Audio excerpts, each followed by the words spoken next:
普洱茶其實係用個最簡單嘅方法去製造嘅，即係保留個茶葉入面嘅味道。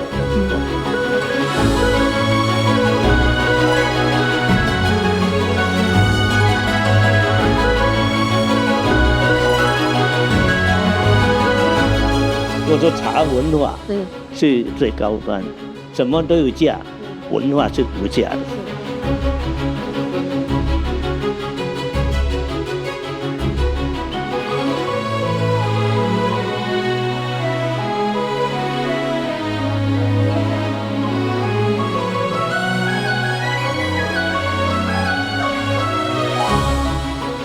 茶呢是要來入口的，你本身就一定要做到很乾淨，但是要下肚子的，你這個是標配。